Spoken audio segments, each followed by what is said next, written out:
Halo, selamat datang di channel YouTube DB Story. Sebelumnya, jangan lupa klik subscribe, lonceng, like, komen, dan share ke teman-teman kalian. Terima kasih. Sani, hujan yang mengguyur semalaman baru bisa reda di pagi hari ini. Selama itu pula aku terus terjaga. Sebotol wine yang tersaji di hadapanku kini habis tak tersisa. Bukan aku yang meminumnya atau tumpah ruah semua setelah sempat lepas dari genggaman. Tapi kali ini Agra. Dia yang sempat berlaga menolak wineku, kini tak segan menegaknya sampai habis tak bersisa. Setelah mencurahkan tentang kehidupannya yang tak kalah menyedihkan daripada aku. Ya, kesedihan seringkali menjadi badai yang meluluh lantahkan jiwa seseorang hingga ia bisa bertindak di luar batasnya. Seperti yang dilakukan Agra tersebut. Semenjak kehadirannya, dia tak hanya membuatku kesal, tapi juga seiring berjalannya waktu, hadirnya tak kupungkiri sanggup membuatku merasa berteman. Ternyata bukan aku saja yang tersakiti dunia ini. Hidupku sudah tak berjalan mulus bahkan semenjak kelahiranku. Sejak kecil aku sering menyaksikan kasarnya ayah terhadap ibu. Sepertinya adegan kekerasan tersebut lebih sering kutonton daripada serial kartun yang lumrahnya disukai anak-anak seusiaku dulu. Beranjak tumbuh keadaan tak berubah sama sekali. Cacian, teriakan, pukulan seperti sudah sangat lekat padaku. Aku tak mendapat kasih sayang yang utuh sebagaimana mestinya. Sampai akhirnya aku bertemu Glenn, lelaki yang manis tutur lakunya sanggup membiusku. Ia selalu hadir menemaniku di saat aku tak punya sandaran. Ia membuaiku di saat dunia terasa selalu mencampakkanku. Ia bagai matahari yang menghangatkan dinginnya hidupku. Namun, tayalnya seperti matahari. Jika berlebihan hanya akan menyengsarakan saja. Itulah yang terjadi padaku dan Glenn. Dia benar-benar gila, dan aku orang bodohnya. Aku termakan cumbu rayunya sampai rela menyerahkan diriku padanya dengan sebegitu mudah, hingga aku pun kini kehilangan diriku sendiri. Glenn, lelaki yang ternyata bajingan itu terlanjur telah menikmati dan menjerumuskanku pada jurang penyesalan yang sangat dalam. Dan ketika aku akhirnya sadar harus segera menyudahi semua kegilaan yang sukses menghancurkan hidupku ini, aku sangat sulit untuk benar-benar lepas darinya. Ia seakan sangat terobsesi padaku. Obsesi bukanlah cinta yang selalu kudambakan selama ini. Tapi justru itu hanyalah nafsu yang terus menggila hingga tak segan menyengsarakan. Kala semesta tak kunjung mempertemukanku dengan seseorang yang sanggup mencintaiku dengan tulus, ia lantas kini malah menghadirkan seseorang berantas makan luka. Agra, lelaki yang seolah mati segan hidup tak mau. Ia telah kehilangan cintanya. Ia bahkan telah sampai menganggap kematian adalah sebuah jalan keluar dari semua kesengsaraan ini. Padahal jika ia berada di posisiku yang nyata dihantui kematian, ia akan memahami betul bahwasanya kematian bukanlah sesuatu hal yang sanggup menenangkan jiwa, sampai kapanpun dan atas alasan apapun. Tetapi meski begitu, lukanya mampu membuatku merasa lebih baik. Bukan berarti aku berbahagia di atas penderitaan orang lain, tetapi justru hadirnya menyadarkanku. Ternyata aku tak sendiri. Ia sanggup memahamiku atas luka yang bertatakan cinta itu. Semalam, setelah Agra meluapkan penyesalan yang mengiris batinnya, setelah terpaksa harus kehilangan gadis yang dicintainya karena kesalahannya sendiri, aku hanya bisa diam membisu. Rasanya hati ini ikut sesak mendengarnya. Aku yang awalnya merasa paling tersakiti, lambat laun luluh mengasihinya. Saat itu pula aku menyadari dalam hatiku ternyata masih ada kasih yang selama ini kukira telah terkikis habis setelah rasa benci dan marah begitu besar mencongkol dalam sanubariku. Agar tanpa sengaja diam-diam membuatku kembali menjadi seorang yang berperasaan. Dan tepat kini ia bahkan membuatku terkekeh kala dari balik jendela rumah pohon yang sengaja kubuka untuk menyesapi sejuknya pagi, tanpa dirinya tengah bergelut dengan waktu. Agra terlihat sangat buru-buru dengan melahap sekaligus sarapan roti yang dihidangkan ibu di dapur. Alhasil mulutnya pun penuh dengan makanan. Ia terlihat sungguh menggemaskan.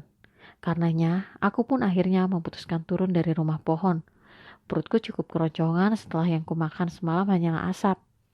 Namun ketika baru saja hendak memasuki rumah, Agra sudah berlari duluan dengan baju seragam yang tampak semeraut. Dan ternyata saat kulihat jam sudah hampir menunjukkan pukul 8, waktu masuknya sekolah. Kejadian yang dialami Agrak ini mengingatkanku pada diriku yang dulu, saat masih bersekolah. Aku adalah murid yang sering kesiangan sampai-sampai benteng sekolah sudah sangat akrab denganku. Tak terhitung goresan luka yang kudapat karena nekat melompati benteng sekolah yang cukup tinggi tersebut. Aku yang bahkan tak jera kesiangan seringkali mendapati hukuman seperti membersihkan toilet, mengerjakan esai berserta soal-soal sabrek, dan langganan dipanggil pihak BK karena ulahku yang lain. Aku bukanlah murid yang baik di sekolah dulu, karena di rumah aku merasa sangat tertekan akibat percekcokan kedua orang tuaku yang tiada henti. Lantas kujadikanlah sekolah sebagai tempat untuk ku bisa bebas sebebas-bebasnya. Meskipun aku tergolong murid bercap nakal sampai harus dikeluarkan dari sekolah karena prestasiku yang luar biasa itu, tapi aku bukanlah murid yang tak berkeprimanusiaan. Aku nakal untuk diriku sendiri, bukan untuk orang lain. Jadi semisal ada seorang murid yang ditindas, dibully, dan diperlakukan seenaknya, aku pasti akan membelanya. Itulah yang membuatku pada akhirnya bisa berteman baik dengan Lulu, siswi lugu dan cupu yang sering dijadikan objek penindasan oleh murid yang merasa berkuasa seperti Cantika. Karena aku sudah terlalu sering bermasalah tentunya, aku yang selalu disalahkan saat bertikai dengan Cantika dulu. Padahal dia yang salah. Tapi semua itu sudah berlalu. Dan terkadang terbersit cerah rindu di hati untuk kembali ke sekolah. Hanya saja sampai kapanpun itu tak mungkin. Prestasiku yang tak lain adalah kesalahanku sudah terlalu hina dan fatal kuukir. San, sapa ibu saat aku kembali mendapatiku. Aku pun hanya mampu tersenyum getir. Ibu sudah paham denganku. Kejadian mengurung diri di rumah pohon bukan sekali dua kali, tapi sudah menjadi kebiasaan sedari kecil. Saat orang tuaku tak bisa mengontrol pertengkarannya di depan anaknya sendiri, atau saat aku sedang dilanda masalah, pasti aku akan mengendap seorang diri di sana sampai dirasa tenang. Ada apa? Tanya ibu mendekat membuatku urung menyantap hidangan roti di atas meja makan. Yang bisa kulakukan pun kini hanya diam. Masih berat rasanya menghadapi kenyataan yang ada. Cerita sama ibu, gak apa-apa, pelan-pelan aja. Kenapa? Ibu kini sangat lemah lembut padaku. Aku kemarin ketemu sama Glenn lagi, Bu. Tuturku memilih untuk berterus terang karena dipendam sendiri malah membuat hatiku semakin sesak. Maafin ibu, Sani, pasti semua ini terjadi bermula karena ibu. Tuturnya bersedih hati malah menyalahkan dirinya sendiri. Enggak, Bu, enggak. Ini salahku sendiri. Aku yang bodoh. Ratapku memang begitu adanya. Sekeras apapun aku menyalahkan keadaan, tetap saja aku sendiri yang memegang kendali penuh akan jalan yang kutempuh. Dan salahnya jalan yang kupilih adalah jalan menuju jurang terdalam. Terus ada apa Glenn nemuin kamu lagi? Nada bicara ibu terdengar sangat khawatir setelah terbukti dialah yang sudah menghancurkan anaknya. Glenn terus aja menginginkanku, Bu, tuturku pahit. Ya ampun, gimana kalau kamu sementara tinggal di rumah bibi kamu aja di Kalimantan? Bu, aku gak siap buat tiba-tiba memulai hidup baru lagi.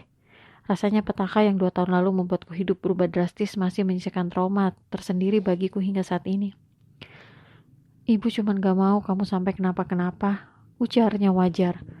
Sekarang ada Agra. Jelasku kini mencoba yakin bahwa dia benar-benar akan melindungiku sebagaimana yang sudah dia lakukannya. Semenjak kedatangannya entah mengapa aku merasa dia berbeda. Saat malam itu aku langsung menerobos kamarku yang ternyata tanpa aku ketahui sudah menjadi kamar Agra. Aku tak terlalu ingat persisnya, namun saat aku bangun, aku memang memakai baju yang cukup minim dengan posisi tidur telentang. Jika Agra lelaki brengsek, pasti dia akan memanfaatkan momen itu untuk mesum denganku. Tapi ternyata tidak sama sekali. Dia juga bahkan rela terluka hanya untuk menyelamatkanku dari seseorang yang hampir melecehkanku kala itu. Dan dia pun dengan beraninya menghadapi Glenn si brengsek itu untuk melindungiku. Agra. Dia sepertinya memang seseorang yang Tuhan kirimkan untuk menjagaku. Mungkin karena belum makan, belum tidur, atau bahkan karena penyakitku, tiba-tiba kepalaku merasa pening dan tubuhku lemas sekali. Ibu yang ada bersamaku lantas segera membawaku beristirahat ke kamar. Obat kamu mana? Di laci kabinet, Bu, ucapku dengan suara lirih kini berbaring di tempat tidur. Habisan obatnya, jelas ibu sesaat kemudian. Udahlah Bu, nanti aja, entengku. Ingat San, kamu itu jangan ketinggalan minum obat, biar ibu beliin dulu sekarang. Sigapnya selalu sedia untukku yang bahkan malah terlanjur telah mengecewakannya. Selagi membiarkan ibu membeli obat, aku pun lantas memaksakan diri untuk tidur sembari menahan rasa sakit. Beberapa saat berselang, tiba-tiba suara ketukan pintu membangunkanku yang tak kunjung sanggup tidur sepenuhnya. Awalnya aku mengabaikannya, karena aku pikir itu pelanggan jahitnya ibu, soalnya jika ibu pasti dia sudah langsung membuka pintu dengan kuncinya.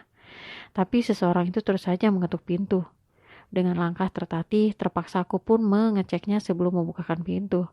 Ternyata itu Agra. Tanpa pikir panjang, aku langsung membukakannya saja. Namun bertepatan saat itu aku yang merasa begitu sakit tak bisa menopang tubuhku sendiri.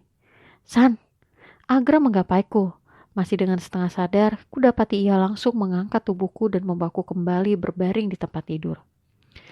Badan lo panas banget, mana Tante Susan? Beli obat, terangku dengan suara lemah. Ya udah, lo istirahat yang tenang. Kalau butuh apa-apa, ada gua. Tuturnya perhatian. Tak lama berselang ketika aku mencoba terlelap, sesuatu yang sangat dingin menyentuh keningku sampai aku mengernyit dan sontak membuka mata. Ternyata itu Agra. Dia kini mengompresku. Gra, lo kok udah pulang? Heranku bisa mendapatinya di jam segini. Ada rapat, jadi semua murid dipulangin. Pantes. San, ngomong-ngomong lo udah makan? Belum. Mau gue buatin bubur? Agra begitu pengertian padaku kini. Nggak usah, perut gue mual, terangku tak nafsu. Justru kalau gitu seenggaknya harus ada makanan yang masuk. Terserah lo aja deh. Aku yang semakin tak enak badan menggubrisnya asal. Selagi menurunkan demam dengan kompresan yang menutup sempurna keningku, ia lantas beranjak. Sepi yang kini mengheningkan suasana, membuat suara butiran beras yang tertuang pada panci dan suara seseorang yang sedang memotong-motong suatu sayup-sayup sanggup terdengar sampai kamarku. Masih dengan seragam SMA-nya, ia langsung merawatku, bahkan sampai memasak segala. Di tengah rasa sakit yang kurasa kini, bibirku tiba-tiba saja tersenyum karena sifatnya yang ternyata begitu hangat. San, suara lembut itu membangunkanku yang tak sadar tadi terlelap begitu saja selagi menunggunya memasak.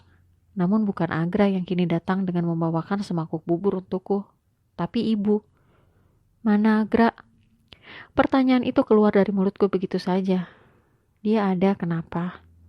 Oh, aku memilih tak membahasnya lagi. Padahal aku ingin ia ada di sini, menemaniku. Rasanya begitu menenangkan. Gimana keadaan kamu? Kata Agra tadi kamu hampir pingsan di depan pintu. Iya, singkatku tak banyak bicara. Kalau gitu sekarang kamu makan terus minum obat. Kalau kondisi kamu nggak membaik nanti kita ke dokter. Aku pasrah menuruti saja bagaimana baiknya. Setelah hanya sanggup makan 3 sendok bubur, aku pun segera meminum beberapa obat bereda nyeri. Tak lupa dengan obat yang harus selalu kukonsumsi, obat antiretroviral, aku mengidap HIV. 2 tahun lalu, aku didiagnosa HIV. Duniaku rasanya hancur seketika. Aku telah kehilangan diriku sendiri. Aku sempat akan bunuh diri saat itu. Tapi untungnya ibu sanggup mencegahku. Dia terus meyakinkanku bahwa semuanya akan baik-baik saja. Meski kenyataannya ku tahu tidak. Ku tahu lambat laun ujung-ujungnya aku akan mati karena virus sialan ini. Saat itu awalnya aku sakit biasa, demam, mual, muntah, pusing dan nyeri tenggorokan. Kukira semua itu karena aku yang terlalu kecapean setelah bekerja sampingan sebagai model. Tetapi sampai beberapa minggu aku tak kunjung sembuh dan malah semakin parah. Ketika itu pula aku mendapat kabar dari Flo, rekan sesama modelku, bahwa ia terjangkit HIV. Saat aku ikut memeriksakan diri kembali ke dokter, ternyata aku positif juga. Kala itu aku terjebak dalam pergaulan bebas. Glenn yang menarikku ke sana. Dia yang mengenalkanku pada dunia malam itu sampai akhirnya aku sungguh terlena menikmatinya. Sadar, telah hancur karena kesenangan fana tersebut, aku pun memilih untuk meninggalkan semua itu termaksud dengan Glenn, fotograferku sekaligus pacarku. Namun ia yang tak terima lantas menyebarkan video hubungan tak senonohku dengannya sampai akhirnya aibku tercemar dan pihak sekolah langsung mengeluarkanku secara tidak hormat. Dan beginilah aku sekarang, berusaha menikmati sisa hidupku yang pahit. Ketika langit telah berganti malam, tiba-tiba saja aku terbangun setelah seharian berhasil tidur juga. Badanku sekarang terasa sudah lebih mendingan. Aku pun segera beranjak dari tempat tidur, memaksakan diri hanya untuk bisa melihat gerhana bulan yang menurut pemberitaan beberapa hari lalu akan terjadi pada hari ini di tengah malam. Dengan tenaga yang ada, Hati-hati ku capai rumah pohonku yang berada tepat di samping luar kamarku ini. Dan saat berhasil memasukinya, betapa terkejutnya aku ketika mendapati seseorang sudah lebih dulu di dalamnya. Agra, panggilku mendapatinya yang kini tengah termenung sendiri memandang langit pekat. Wah, kagetnya selalu saja seperti itu. Tapi wajar sih di larut malam seperti ini, dengan rambut tergerai aku malah tiba-tiba muncul. Ini gue Sani, ujarku memberitahu. Sani, mendengar penuturanku, ia yang sontak terpejam takut dan tersudut ke pojokan lambat laun membuka matanya, memberanikan diri untuk melihat apa yang ada di hadapannya kini. Sani, lo kenapa kesini? Herannya setelah menyadari yang ada di hadapannya ternyata adalah aku. Emang kenapa? Ini kan rumah pohon gua. Ya maksudnya tuh lo kan lagi sakit. Gue sekarang udah mendingan. Makasih ya, ini semua berkat lo juga. Iya sama-sama. Gra, ngomong-ngomong lo di sini lagi apa? Nunggu gerhana bulan juga? Iya, lo sendiri? Sama. Jawabku sumringah tak bisa menahan kegembiraan lantaran di malam yang sunyi ini, kini aku bertemani seseorang dan itu dirinya. San, pakai ini, nanti lo kedinginan. Agra peduli terhadapku dan lantas menyelimutiku dengan selimut yang sempat sengaja ia berikan padaku beberapa hari lalu di tempat yang sama ini. Oh emang gak dingin? Heranku saat malam yang semakin larut membuat desau angin terasa semakin dingin menusuk. Enggak, lo aja. Terangnya, tapi ia kentara berbohong setelah kulihat dirinya tak berhenti mengepal tangan dan menyembunyikan kakinya. Lo juga dingin tahu. Terangku memilih berbagi selimut dengannya. Ia yang ketahuan berbohong lantas tersenyum malu begitu saja. Senyumnya yang jarang berkah itu entah mengapa kini membuat hatiku terasa jadi tenang di tengah kehangatan yang mesra menyelimuti diriku bersamanya. Rasanya aku telah jatuh hati padanya.